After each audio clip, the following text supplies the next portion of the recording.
তোমাদের ক্লাস 12-এর প্রথম চ্যাপ্টার পদার্থের কঠিন অবস্থা সেইটা আজকে শুরু করব। ঠিক আছে? তো পদার্থের কঠিন অবস্থা, পদার্থের অবস্থা কত রকমের বলো তো? তোমরা এটা জানো, কঠিন, তরল আর গ্যাসীয়, তাই তো? পদার্থ তিন রকম অবস্থায় থাকতে পারে। তো তার মধ্যে কঠিন পদার্থ নিয়ে এবং কঠিন পদার্থের গঠন নিয়ে এই চ্যাপ্টারে আলোচনা করা হয়েছে। তো এই কঠিন পদার্থকে প্রথমেই দুভাগে ভাগ করা হয়েছে। একটা হচ্ছে কেলাসাকার কঠিন, আর একটা হচ্ছে অনিয়তাকার কঠিন। কেলাসাকার কঠিন আর অনিয়তাকার কঠিন।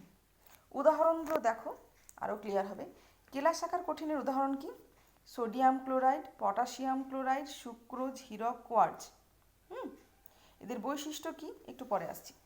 অনিয়তাকার কঠিনের মধ্যে কি পড়ছে? কাঠ, রবার, প্লাস্টিক, মোম। ঠিক আছে? এই কাঁচ, রবার, প্লাস্টিক, মোম, এটা হচ্ছে অনিয়তাকার কঠিন। এদের পার্থক্যটা দেখলে তোমাদের আরও ভালো ক্লিয়ার হবে যে কেলাসাকার কঠিন পদার্থ বলতেই কী বোঝায় আর অনিয়তাকার কঠিন পদার্থ বলতেই কী বোঝায়।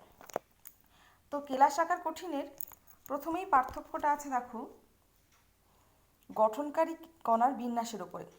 বলছে যখন পদার্থ কেলাসাকার হয় তখন কণাগুলির বিন্যাস সুষম ও সুশৃঙ্খল।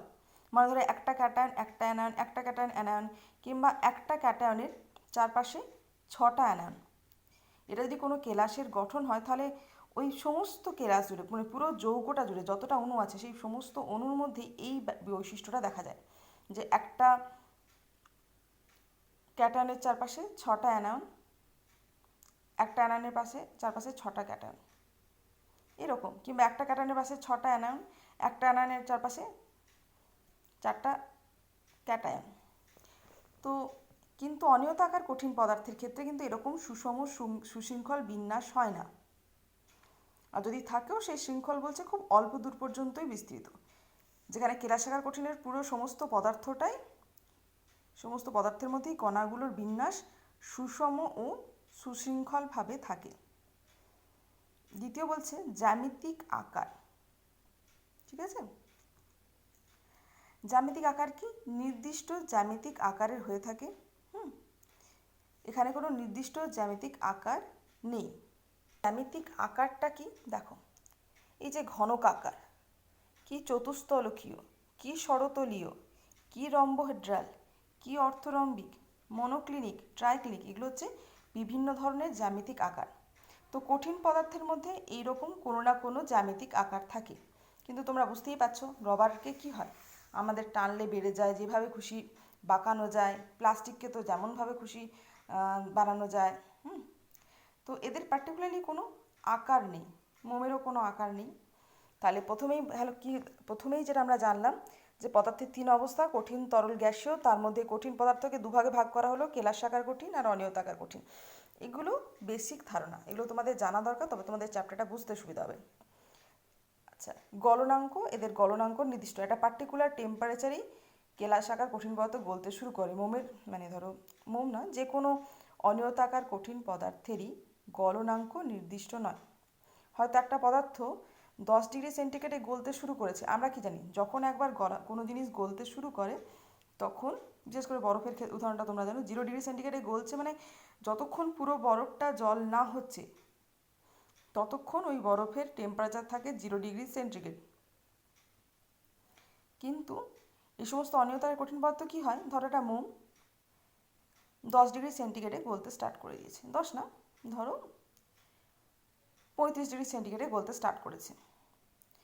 ও গলছে, আবার একই সাথে টেম্পারেচারও কিন্তু বেড়ে যাচ্ছে। প্রথমে 35, তারপর 40, 45, এরপর একটা রেঞ্জ থাকে, মানে 30 to 50 এরকম রেঞ্জের মধ্যে পদার্থটা গলে। তাদের গলনাঙ্ক নির্দিষ্ট নয়। একই রকমভাবে এদের লিনতাপ নির্দিষ্ট, এদের লিনতাপ নির্দিষ্ট নয়।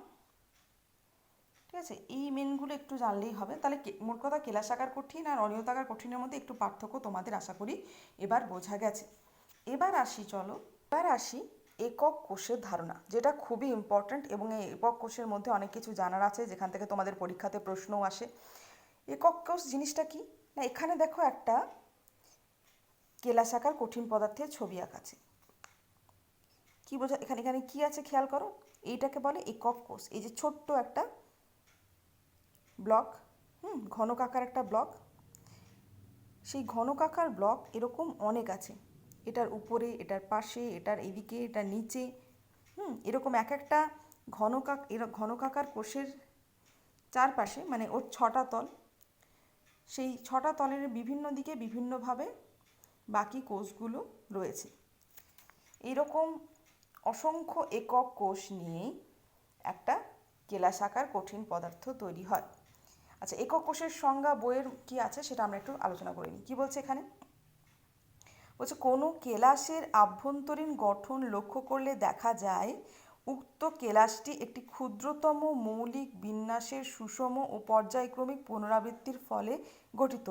এই ক্ষুদ্রতম মৌলিক বিন্যাসকে কেলাসটির একক কোষ বলে। তাহলে একটা কেলাসের সব থেকে ছোট যে গঠন, যে ব্লক, সেটা হচ্ছে একক কোষ। এখন দেখো এই একক কোষের কি হয়, যেগুলো তোমাদেরকে লাগবে সেই ইম্পর্টেন্ট জায়গাগুলো একটু বলে দিই। 1 2 3 4, তোমরা জানো 4টে কৌণিক বিন্দু থাকে এরকম ঘনকাকার বস্তুর। তো ঠিক কোষেরও 8টা কৌণিক বিন্দু থাকে। এগুলো হচ্ছে অ্যাঙ্গেল। আচ্ছা, একটা কোষের তাহলে 8টা কৌণিক বিন্দু থাকছে, 6টা তল থাকছে, তাই তো? উপরে, নিচে, সামনে, পিছন দিকে, ডান দিকে, বাম দিকে। তাহলে 1 2 3 4, সামনে পিছনে 5 6। তাহলে 6টা তল আর 8টা কৌণিক বিন্দু। ঠিক আছে? এবার দেখো, কোষ যে সবসময় একই রকম হবে তা নয়। কণাগুলো ডিটেলস আলোচনা পরে করছি, একটু শূন্য। কণাগুলো কিভাবে আছে তার বেসিসে কোষকে 4টে ভাগে ভাগ করা হয়। সরল বা আদিম একক কোষ, যেটাকে সিম্পল সেলও বলা হয়। তারপরে হচ্ছে দেহকেন্দ্রিক কোষ, বডি সেন্টার্ড সেল, প্রান্তকেন্দ্রিক সেল, এন্ড সেন্টার্ড সেল। ঠিক আছে? আরটা আমরা বাদ পড়ে গেল কোথায়? পৃষ্ঠকেন্দ্রিক, যেটা মেন দরকার। সরল, পৃষ্ঠকেন্দ্রিক, দেহকেন্দ্রিক আর প্রান্তকেন্দ্রিক, এই 4টে ডিফারেন্ট টাইপের একক কোষ থাকে। আচ্ছা, নামকরণগুলোর এবার ডিটেলসে যায়। প্রথমে আসছি সরল ঘনকাকার একক কোষে। খেয়াল করো, এই যে তোমাদের ঘনক রয়েছে, ঘনকের প্রত্যেকটা কর্নারে একটা করে কণা আছে। সেই কণা কিন্তু পরমাণুও হতে পারে, অণুও হতে পারে, আয়নও হতে পারে। ঠিক আছে? তো এই 8টা কর্নারে যে 8টা কণা আছে, তার মাত্র 1/8 অংশ একটা কোষের মধ্যে থাকে। বুঝতে পারছো? এই কণাটার এই 1/8 ভাগ এই কোষের মধ্যে রয়েছে, 1/8 অংশ। বাকি আরও যে 7 অংশ পড়ে রইল, সেটা আরও অন্যান্য কোষের মধ্যে ঢুকে গেছে। তাহলে এবার আচ্ছা, এটুকু তাহলে একটা সরল ঘনকাকার একক কোষে 8টা কণা থাকে এবং প্রত্যেকটা কণার 1/8 অংশ থাকে। তার মানে টোটাল যদি আমরা হিসাব করি, বেসিক্যালি কটা কণা রয়েছে? 8 × 1/8। দেখো এখানে সেটা আছে যে ঘনকাকার একক কোষে কণা সংখ্যা নির্ণয়। এগুলো তোমাদেরকে মুখস্থ করতে, মানে এগুলো জাস্ট জানতে হবে। এখনো পর্যন্ত যা বলছি এগুলো জাস্ট জানতে হবে। ঠিক আছে? কারণ এর উপর বেস করে তোমরা আরও ডিটেলসে যাবে। তাহলে সরল ঘনকাকার একক কোষে 8টা কণা থাকে এবং প্রত্যেকটার অবদান হচ্ছে 1/8 অংশ করে। তাহলে যদি বলা হয়, আচ্ছা এই যে সংখ্যাটা, এই যে =1 লিখেছে, ঘনকাকার একক কোষে কণা সংখ্যা কত, সেটাকে আমরা জেড দিয়ে প্রকাশ করি। তার মানে সরল ঘনকাকার একক কোষের ক্ষেত্রে জেড =1। ঠিক আছে? এবার এখানে দেওয়া আছে পৃষ্ঠকেন্দ্রিক ঘনকাকার একক কোষ। চলো দেখি। এই যে ছবিটা খেয়াল করো, এই ছবিতে কি বোঝা যাচ্ছে? না হলে আরেকটা অন্য ছবি তোমাদেরকে দেখাচ্ছি। এইটা দেখো, পৃষ্ঠকেন্দ্রিক ঘনকাকার একক কোষ।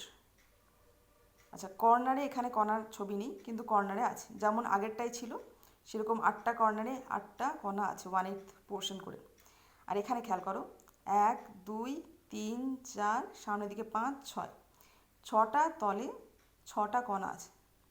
এই সমস্ত কণার হাফ, ওখানে যেমন 1/8 অংশ, এখানে হাফ করে, মানে অর্ধেকটা একটা কোষে আছে, বাকি অর্ধেকটা অন্য কোষে আছে। ঠিক আছে? তাহলে এই ক্ষেত্রে পৃষ্ঠকেন্দ্রিক ঘনকাকার একক কোষের ক্ষেত্রে জেড কত? জেড মানে হচ্ছে একটা কণা কতটা অবদান রয়েছে, বা এভাবে বলতে পারি পৃষ্ঠকেন্দ্রিক ঘনকাকার একক কোষে মোট কণার সংখ্যা কটা। এই যে 8টা কোণে 8 অংশ করেছিল, তার মানে 1, আর যেহেতু 6টা তল, তাই তো 6টা তলে হাফ করে আছে, তাহলে 6 ইন্টু হাফ, তাহলে 3 + 1 সমান 4। তার মানে পৃষ্ঠকেন্দ্রিক ঘনকাকার একক কোষে মোট কণার সংখ্যা, এই যে মোট কণার সংখ্যা, এটাকে জেড, ক্যাপিটাল জেড দিয়ে, জেড বুঝতে পারছো তো, A to Z আমরা বলি, সেই জেড ইকুয়াল টু 4। এবার আসে দেহকেন্দ্রিক ঘনকাকার একক কোষে। এখানে খেয়াল করে, এখানেও ছবি আছে দেহকেন্দ্রিক ঘনকাকার একক কোষ। এখানে কি সরল ঘনকাকার একক কোষের মতো এখানেও 8টা কোণে 8টা আছে, 1/8 পোর্শন করে, সেটা কোনো অসুবিধা নেই। একটা এক্সট্রা আছে ভেতরে, এই কোষের একদম ভেতরে আর একটা কণা আছে, এবং সেই কণার সম্পূর্ণ অংশটাই ওই কোষের মধ্যেই আছে। তাহলে এবার বলো তো জেড ইকুয়াল টু কত? এই চারপাশেরগুলোর জন্য তো 1, আর ভেতরে আরেকটা আছে, তার মানে 2, তাই তো। এই যে দেহকেন্দ্রিক ঘনকাকার একক কোষে কণা সংখ্যা কত? 8 ইন্টু 1/8 প্লাস 1 ইকুয়াল টু হচ্ছে 2।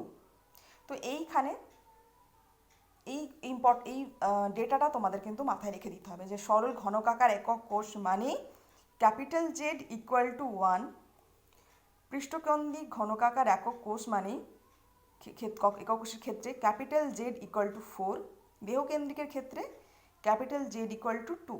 মানে সব থেকে কম আছে সরল ঘনকাকার কোষে, তারপরে দেহকেন্দ্রিকে, তারপরে সব থেকে কম আছে সরল ঘনকাকার একক কোষে, তারপরে আছে দেহকেন্দ্রিকে যেখানে 2, আর তারপরে পৃষ্ঠকেন্দ্রিক যেখানে 4। ঠিক আছে, এটা খুবই ইম্পর্ট্যান্ট, এটা অবশ্যই অবশ্যই মনে রাখতে হবে তোমাদের।